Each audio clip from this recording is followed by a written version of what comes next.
Hello everyone. तो आज हम यहाँ पर सरफेस केमिस्ट्री का लेक्चर नंबर 2 शुरू करने वाले हैं, जहां पर हम डिस्कस करेंगे फैक्टर्स अफेक्टिंग एब्जॉर्प्शन, यानी कि एब्जॉर्प्शन को इन्फ्लुएंस करने वाले कौन कौन से फैक्टर्स हैं। लास्ट वीडियो में आपने देखा होगा और समझा होगा कि जो आपका एब्जॉर्प्शन होता है उसे हम किस तरह से डिफाइन करते हैं और टाइप्स ऑफ एब्जॉर्प्शन हमारे पास कौन कौन से होते हैं। आपके पास होते हैं physical absorption and chemical absorption. क्योंकि अगर हम सरफेस की बात करते हैं, क्योंकि एब्जॉर्प्शन आपका क्या होता है, सरफेस फिनोमिना, और सरफेस फिनोमिना का मतलब ये हुआ कि कोई भी जो प्रोसेस हुई है, चाहे वो केमिकल प्रोसेस या फिजिकल चेंज हो रहा है, तो कहां पर हो रहा होगा, सरफेस के ऊपर हो रहा होगा। तो जब कोई भी प्रोसेस सरफेस पर ही होती है तो उसे हम बोलते हैं सरफेस फिनोमिना। और अगर सरफेस पर पार्टिकल जुड़ रहे हैं तो मोर एक्यूरेटली हम उसे बोल सकते हैं एब्जॉर्प्शन। अगर सरफेस पर पार्टिकल जुड़ रहे हैं तो उस प्रोसेस को हम क्या बोलते हैं, एब्जॉर्प्शन। राइट, ये आपको पता होगा। जिस सरफेस के ऊपर पार्टिकल जुड़ते हैं, जो सरफेस प्रोवाइड कर रहा है, लार्जर सरफेस जो हमें दिख रहा है जिसके ऊपर पार्टिकल जुड़ रहे हैं, उससे हम क्या बोलते हैं, एब्जॉर्बेंट। उसे हम बोलते हैं एब्जॉर्बेंट। राइट, और जो पार्टिकल बाहर से चिपक रहे हैं सरफेस के ऊपर उसे हम बोलते हैं एब्जॉर्बेंट। राइट, सिंपल सा अगर हम एग्जांपल देखें, जैसे मैं इस बोर्ड के ऊपर लिख रहा हूं, ठीक है, ये जो आपका हुआ ये सरफेस हुआ, इसके ऊपर चौक के पार्टिकल जुड़ रहे हैं। तो जिस सरफेस के ऊपर चौक के पार्टिकल या जिसके ऊपर पार्टिकल जुड़ रहे हैं उसे हम बोलते हैं एब्जॉर्बेंट। और जो जुड़ रहा है, बाहर से पार्टिकल आ रहा है, इनकमिंग पार्टिकल है, उसे हम क्या बोल रहे हैं, एब्जॉर्बेंट। राइट, तो सिंपल वे में कि ये जो बोर्ड अभी काम कर रहा है, किसका काम कर रहा है, एब्जॉर्बेंट का। और जो हमारे पास चौक के पार्टिकल है वो किसका काम कर रहे हैं, एब्जॉर्बेंट का काम कर रहे हैं। ठीक, जैसे आपने देखा होगा, आपको याद होगा कि जब आप देखते हो कि सिलिका आपके पास होता है और वो अपने ऊपर मॉइस्चर को गेन कर लेता है। बहुत सारे जो आपके पास नए सामान होते हैं, नए मटेरियल आप लेकर आते हो मार्केट से, तो वहां पर आप एक छोटा सा पाउच देखते हो सिलिका का। क्यों रखा जाता है, ताकि वो सिलिका क्या कर ले, आसपास की मॉइस्चर को अपने ऊपर खींच ले या अपने ऊपर एब्जॉर्ब कर ले।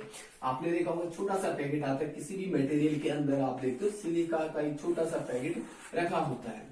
अब सिलिका का पैकेट क्यों रखा होता है, क्या कारण है इसके पीछे, तो इसके पीछे का जो कारण है दैट इज द एब्जॉर्प्शन। क्योंकि सिलिका क्या कर लेता है कि इसके आसपास जितना भी मॉइस्चर होगा ये अपने ऊपर गेन कर लेता है। आउटर सरफेस पर वाटर अटैच हो जाता है, इस तरह से वाटर इसकी सरफेस के ऊपर जुड़ जाता है। दैट मीन जितना भी वाटर यहाँ पड़ता है ये इसके सरफेस के ऊपर अटैच हुआ और चारों तरफ से क्या हो गया, ह्यूमिडिटी कम होगी या मॉइस्चर कम हो गया। तो इस तरह से ये वाला प्रोसेस भी किसका एग्जाम्पल है, एब्जॉर्प्शन का एग्जाम्पल है। केवल सरफेस के ऊपर आते हैं पार्टिकल्स।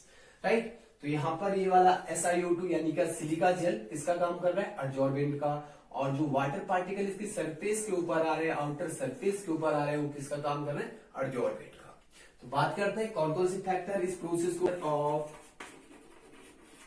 Of absorbent. आपका जो एब्जॉर्बेंट है उसका नेचर क्या है, ठीक है। तो अगर हम नेचर की बात करें तो जो आपके पास गैसेज होती है, अगर मैं गैसेज की बात कर रहा हूं, क्योंकि हम यहाँ पर मेनली लेंगे सॉलिड सरफेस के ऊपर गैस का एब्जॉर्प्शन। तो अगर आपके पास कोई गैस है और उसका जो क्रिटिकल टेम्परेचर काफी ज्यादा है, कोई गैस है उसका क्रिटिकल टेम्परेचर क्या है, बहुत ज्यादा है, और जिस गैस का क्रिटिकल टेम्परेचर ज्यादा होता है उसका लिक्विफिकेशन क्या होता है, आसानी से होता है। ये आप क्लास 11 में भी पढ़े होंगे कि अगर किसी भी गैस का क्रिटिकल टेम्परेचर ज्यादा है तो उसका लिक्विफिकेशन क्या होगा, आसानी से होगा, लिक्विफिकेशन आसानी से होगा, easily. Right, high critical temperature liquefaction will be easily. And आप यहाँ पर ये भी कह सकते हो कि जो यहाँ पर, क्योंकि लिक्विफिकेशन ज्यादा कब होगा, जब वहां पर स्ट्रॉन्ग वान डेर वाल फोर्स काम कर रहे होंगे। तो इसका मतलब हुआ क्रिटिकल टेम्परेचर ज्यादा, लिक्विफिकेशन ज्यादा, दैट मीन्स वहां पर जो वान डेर वाल फोर्स का मैग्नीट्यूड होगा वो भी क्या होगा, ज्यादा होगा। राइट, और जब आपके पास, क्योंकि गैस किसी सरफेस के ऊपर जुड़ रही है, ठीक है, क्रिटिकल टेम्परेचर ज्यादा है तो उसका लिक्विफिकेशन भी ज्यादा होगा। गैस के पार्टिकल दूर दूर थे, जब लिक्विड में कन्वर्ट होगा तो पार्टिकल क्या आएंगे, पास पास आएंगे। ठीक है, दैट मीन जो सरफेस के ऊपर पार्टिकल हैं वो ज्यादा रेट से जुड़ेंगे अगर क्रिटिकल टेम्परेचर किसी गैस का ज्यादा हुआ। राइट, गैस का क्रिटिकल टेम्परेचर ज्यादा मतलब लिक्विफिकेशन इजीली होगा, वांडरवाल फोर्स का जो मैग्नीट्यूड होगा यहां से आपको पता चल रहा है, क्योंकि लिक्विफिकेशन आसानी से हो रहा है, इसका मतलब वांडरवाल फोर्स का मैग्नीट्यूड भी क्या होगा, ज्यादा होगा। और आप सिंपली कह सकते हो कि rate of absorption will be more, absorption भी क्या होगा, मोर होगा। ठीक, तो आप सिंपली ये कह सकते हो कि एब्जॉर्बेट का जो नेचर है, अगर उसका क्रिटिकल टेम्परेचर ज्यादा होता है, बहुत ज्यादा होता है, तो उसका लिक्विफिकेशन आसानी से होगा। या फिर आप वहां पर ये कह सकते हो अगर क्रिटिकल टेम्परेचर ज्यादा है तो वांडरवाल फोर्स क्या होगा, ज्यादा होगा। वांडरवाल फोर्स ज्यादा होगा तो सरफेस पे स्ट्रांगली अटैच हो पाएगा। तो इस तरह से आप कह सकते हो कि नेचर ऑफ एब्जॉर्बेट पर किस तरह से एब्जॉर्प्शन डिपेंड करता है। इंपॉर्टेंट पॉइंट हमारे पास होता है, ठीक है। अधिकतर क्या होता है जो कि परमानेंट गैसें होती है उनका क्रिटिकल टेम्परेचर काफी कम होता है, जैसे आपके पास H2, N2, इनका क्रिटिकल टेम्परेचर काफी कम होता है, इसलिए इनका लिक्विफिकेशन भी उतना आसानी से नहीं हो पाता है जितना कि अदर का हो पाता है, जैसे आपके पास SO2, CO2 इनका हो पाता है, राइट। तो ये हमारे पास है नेचर ऑफ एब्जॉर्बेट। दूसरा फैक्टर हमारे पास होता है, एब्जॉर्बेट को हटा दे तो यहां पर कर लेते हैं एब्जॉर्बेंट। एब्जॉर्बेंट पे किस तरह से डिपेंड करेगा, देखते हैं। Nature of absorbent, factor number 2, factor number 2 absorbent. Absorbent के बाद आपका एब्जॉर्बेंट किस तरह से एब्जॉर्बेंट पे डिपेंड करेगा। अधिकतर देखा गया है, क्योंकि आपने एक कॉमन एग्जांपल देखा, जब हम एब्जॉर्प्शन की बात करते हैं तो वहां पर चारकोल आता है, चारकोल। चारकोल चारकोल जो आपके पास होता है ये किसका काम करता है, एब्जॉर्बेंट का काम करता है। अधिकतर गैसें इसके ऊपर जुड़ जाती है, अधिकतर गैसें जुड़ जाती है। लेकिन अगर हम देखें इसी चारकोल को अगर हम एक्टिवेट कर लें, यानी कि चारकोल को किस फॉर्म में कन्वर्ट कर दें, एक्टिवेटेड चारकोल, एक्टिवेटेड चारकोल। पहले तो आपका सिंपल चारकोल था, अब आपने इसे एक्टिवेट कर लिया। एक्टिवेट का मतलब है कि उसके जो पोरस है उनका जो डायमेंशन है वो आपने बढ़ा दिया या फिर उन्हें एक्टिवेट कर दिया। पहले वो बंद थे फिर पोरस ओपन हो गए, तो वहां पर क्या होगा, जो गैसेज होंगी वो ट्रैप हो जाएंगी, वो ट्रैप हो जाएंगी या फिर गैसेज जुड़ जाएंगी वहां पर। तो इसलिए जो आपका एक्टिवेटेड चारकोल हो जाता है, एक्टिवेटेड चारकोल कैसे बनाया जाता है, हीट करके या कोई अदर केमिकल प्रोसेस से बनाया जा सकता है। तो जो आपके पास एक्टिवेटेड चारकोल होता है वहां पर एब्जॉर्प्शन क्या होगा, ज्यादा होता है। एब्जॉर्प्शन क्या होगा, ज्यादा होगा कंपैरेटिवली चारकोल। अगर आपके पास नॉर्मल चारकोल है तो वहां पर एब्जॉर्प्शन कम होगा, जबकि एक्टिवेटेड चारकोल अगर आपके पास होगा तो वहां पर एब्जॉर्प्शन का रेट क्या होगा, ज्यादा होगा कंपैरेटिवली नॉर्मल चारकोल जो कि एक्टिवेटेड नहीं है। दूसरा अगर हम एग्जाम्पल देखें, आपने देखा कि जो आपका कैटलिस्ट होता है वो पाउडर फॉर्म में यूज किया जाता है। तो पाउडर फॉर्म में यूज क्यों किया जाता है, क्योंकि वहां पर सरफेस एरिया बढ़ जाता है, राइट। तो हम ये भी कह सकते हैं कि जो तीसरा फैक्टर हमारे पास होता है वो क्या है, surface area. Surface area, surface area जितना ज्यादा होगा रेट ऑफ एब्जॉर्प्शन क्या होगा, उतना ज्यादा होगा, ठीक। इसीलिए जो आपके पास कैटलिस्ट होते हैं उन्हें पाउडर फॉर्म में रखा जाता है। जब हम हाइड्रोजनेशन करते हैं या बहुत सारी प्रोसेस आपने देखी होगी, वहां पर क्या किया जाता है, जो आपका निकल है या प्लेटिनम है या पैलेडियम है उन्हें पाउडर फॉर्म में रखा जाता है ताकि उनका सरफेस एरिया बढ़े, और सरफेस एरिया बढ़ेगा तो वहां पर पार्टिकल का एब्जॉर्प्शन क्या होगा, ज्यादा होगा अगर आप पाउडर फॉर्म में रखते हो, राइट। तो तीसरा आपके पास हो गया सरफेस एरिया। मोर सरफेस एरिया मोर एब्जॉर्प्शन, या आप कह सकते हो एब्जॉर्प्शन जितना सरफेस एरिया जितना ज्यादा होगा एब्जॉर्प्शन उतना ज्यादा होगा। एक और फैक्टर हम देख लेते हैं, एक और फैक्टर हमारे पास हुआ करता है टेम्परेचर का। टेम्परेचर, टेम्परेचर पे किस तरह से डिपेंड करता है, टेम्परेचर।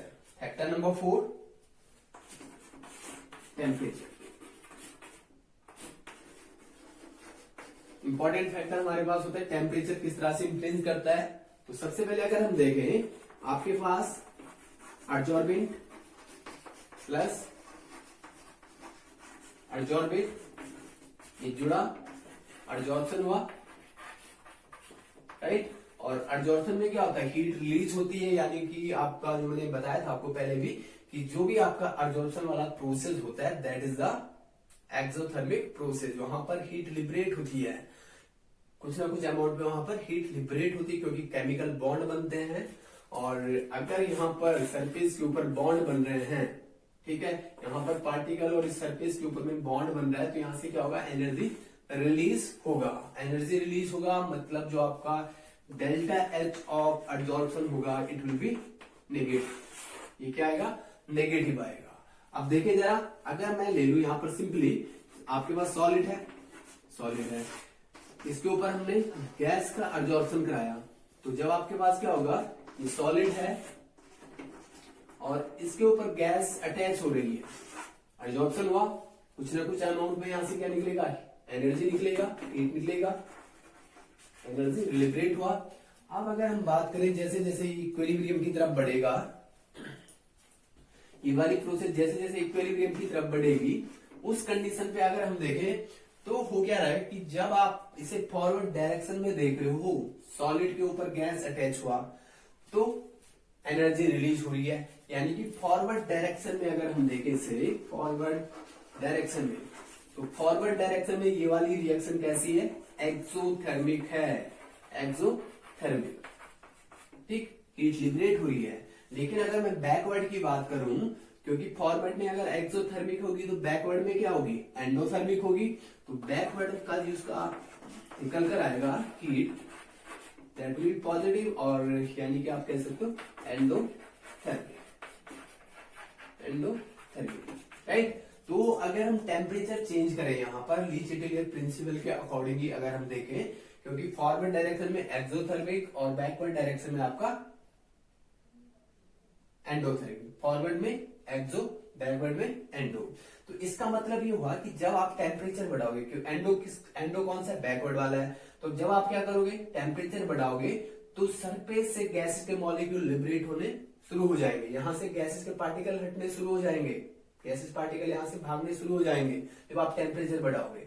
तो सिंपली आप यहां से भी देख सकते हो, क्योंकि एंडोथर्मिक है, और जब आप टेम्परेचर बढ़ाओगे तो ये वाली रिएक्शन बैकवर्ड डायरेक्शन में होगी according to the Le Chatelier principle. या सिंपली आप यहाँ पर ऐसा भी देख सकते हो, आपको नॉर्मली आपको पता है कि अगर आपके पास सॉलिड के ऊपर कोई गैस है, आपने टेम्परेचर दिया तो ये गैस यहाँ से क्या होगी, लिबरेट होगी, भागना शुरू कर देगी। तो मतलब हाई टेम्परेचर पर क्या होता है, डिजॉर्प्शन वाली प्रोसेस होती है, पार्टिकल हटना शुरू हो जाते हैं सरफेस के ऊपर से, ठीक है।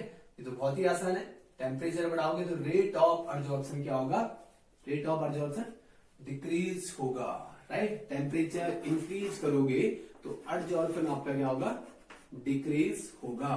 क्यों डिक्रीज होगा, क्योंकि गैसेस की काइनेटिक एनर्जी बढ़ेगी, बढ़ाते हैं तो गैसेस का काइनेटिक एनर्जी क्या होता है, बढ़ जाता है, जिससे सरफेस के ऊपर से यानी कि सॉलिड के ऊपर से गैस का निकलना शुरू हो जाता है, यानी कि डिजॉर्प्शन होना शुरू हो जाता है। अगर हम बात करें जो आपके पास होते हैं टाइप्स ऑफ एब्जॉर्प्शन, यानी कि आपके पास होता है फिजिकल एब्जॉर्प्शन, और दूसरा हमारे पास होता है केमिकल एब्जॉर्प्शन, राइट।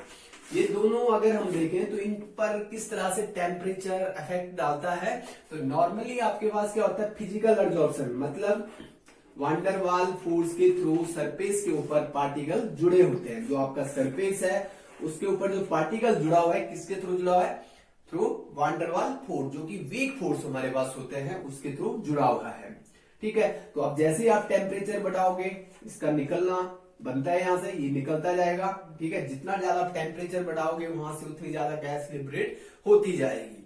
तो अगर हम ग्राफ प्लॉट करें एक्सटेंट ऑफ एब्जॉर्प्शन और टेम्परेचर के बीच में, तो आपको दिखेगा जब हम एक्सटेंट ऑफ एब्जॉर्प्शन मतलब कितना क्वांटिटी वहां पर पार्टिकल जुड़े हुए हैं पर यूनिट ऑफ एब्जॉर्बेंट, उसी को बोलते हैं एक्सटेंट ऑफ एब्जॉर्प्शन। तो सपोज आपके पास अभी एब्जॉर्प्शन यहाँ पर है, इस लेवल पर पहुंचा हुआ है किसी टेम्परेचर पर। अब जैसे जैसे आप टेम्परेचर इंक्रीज करोगे सरफेस से पार्टिकल हटेंगे, तो जब पार्टिकल हटेंगे तो एब्जॉर्प्शन क्या होगा, डिक्रीज होता जाएगा विद टेम्परेचर, राइट। तो मतलब आप कह सकते हो कि फिजिकल एब्जॉर्प्शन का जो मैग्नीट्यूड होगा टेम्परेचर इंक्रीज करने पे क्या होगा, डिक्रीज होगा इस तरह से। क्यों डिक्रीज हो रहा है, क्योंकि यहाँ पर वीक वांडर वाल फोर्स है, जैसे आप टेम्परेचर दोगे उन्हें काइनेटिक एनर्जी मिलेगी, वांडर वाल फोर्स खत्म हो जाएगा और गैस के पार्टिकल वहां से भाग जाएंगे, राइट। दूसरा हमारे पास है केमिकल एब्जॉर्प्शन, और केमिकल एब्जॉर्प्शन की जब हम बात करते हैं तो यहाँ पर क्या होते हैं, केमिकल बॉन्ड। और एक और बात जो आपको यहाँ पर पता होती है ये फिजिकल एब्जॉर्प्शन, कोई भी एक्टिवेशन एनर्जी की हमें जरूरत नहीं होती है। ये केमिकल एब्जॉर्प्शन, तो इसका मतलब ये हुआ कि यहाँ पर आपको किस चीज की जरूरत पड़ती है, एक्टिवेशन एनर्जी की जरूरत पड़ती है, एक्टिवेशन एनर्जी की जरूरत पड़ती है, राइट। तो एक्टिवेशन एनर्जी की जरूरत हमें यहाँ पर पड़ती है, जबकि यहाँ पर कोई भी एक्टिवेशन एनर्जी की जरूरत हमें नहीं होती है, ठीक है। मतलब आपने देखा होगी जहां पर रिएक्शन दी होती है उसके ऊपर कुछ ना कुछ टेम्परेचर दिया होता है, तो इसका मतलब है कि वो टेम्परेचर उस रिएक्शन के लिए सुटेबल है, राइट।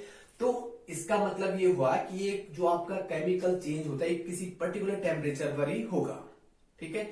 और जहां से वो रिएक्शन प्रोसीड होना शुरू होती है, जिस टेम्परेचर से या जहां से मतलब उसे इतनी एनर्जी मिल जाती है वो प्रोडक्ट का फॉर्मेशन कर दे, उसी को हम क्या बोलते हैं, एक्टिवेशन एनर्जी, राइट। मतलब प्रोडक्ट फॉर्मेशन जहां से शुरू हो जाता है, जहां पर हमने इतनी एनर्जी दी थी कि जो आपका रिएक्टेंट है वो प्रोडक्ट में कन्वर्ट हो जाए, तो उसी को हम बोलते हैं एक्टिवेशन एनर्जी, सप्लाइड एनर्जी, ठीक है। अब देखिए, क्योंकि आपको यहाँ पर एक्टिवेशन एनर्जी की जरूरत पड़ रही है, सपोज हमारे पास सरफेस के ऊपर अभी पार्टिकल नहीं जुड़े हुए, ये एक्टिवेट नहीं हुआ, इसके पास इतनी एनर्जी नहीं कि सरफेस के ऊपर जुड़ सके। जैसे हम इसे एनर्जी देंगे तो धीरे धीरे क्या होगा, जो आपका केमिकल एब्जॉर्प्शन, इस डायरेक्शन में मैं दिखा रहा हूँ और इस डायरेक्शन में टेम्परेचर हम दिखा रहे हैं, तो जैसे जैसे आप टेम्परेचर दोगे ये वाला मॉलिक्यूल एक्टिवेट होता जाएगा, और जैसे जैसे एक्टिवेट होगा एब्जॉर्प्शन का रेट क्या होगा, बढ़ता जाएगा। अगर ये एक्टिवेट होगा तो यहाँ पर पार्टिकल जुड़ते जाएंगे जुड़ते जाएंगे जुड़ते जाएंगे इस तरह से, तो मतलब chemical absorption increase with temperature, right. अब एक कंडीशन तो ऐसी आ गई कि जो पार्टिकल एक्टिवेट हुआ सरफेस पे जुड़ा, ठीक है, जुड़ गया, अब किसी न किसी फोर्स से तो वो जुड़ा होगा, लेकिन अगर हम उसमें और ज्यादा टेम्परेचर ऐड करते हैं, और ज्यादा टेम्परेचर और ज्यादा एनर्जी उसे दे दें, तो एक कंडीशन ऐसी भी बनेगी कि जो यहाँ पर फोर्स था या जो केमिकल बॉन्ड था वो वीक हो जाएगा और पार्टिकल वहां से हटना शुरू हो जाएंगे। तो दैट मीन्स पहले तो क्या होगा, केमिकल एब्जॉर्प्शन, एक्टिवेशन एनर्जी मिलेगी उसे, तो आगे की तरफ बढ़ता जाएगा, एब्जॉर्प्शन का रेट बढ़ता जाएगा। लेकिन जब बहुत ही ज्यादा टेम्परेचर हो जाता है तो केमिकल एब्जॉर्प्शन का रेट क्या हो जाता है, डिक्रीज हो जाता है। फिजिकल में क्या था, टेम्परेचर बढ़ाया सीधा डिक्रीज होगा, ठीक है। केमिकल एब्जॉर्प्शन पहले इंक्रीज होता है फिर डिक्रीज होता है, क्यों, क्योंकि इसके लिए एक्टिवेशन एनर्जी की जरूरत पड़ती है, राइट। तो इस तरह से डिफरेंस निकल कर आता है फॉर अ फिजिकल एब्जॉर्प्शन या केमिकल एब्जॉर्प्शन, या नॉर्मली आप कह सकते हो कि जब आप टेम्परेचर बढ़ाओगे तो रेट ऑफ एब्जॉर्प्शन क्या होगा, डिक्रीज होगा।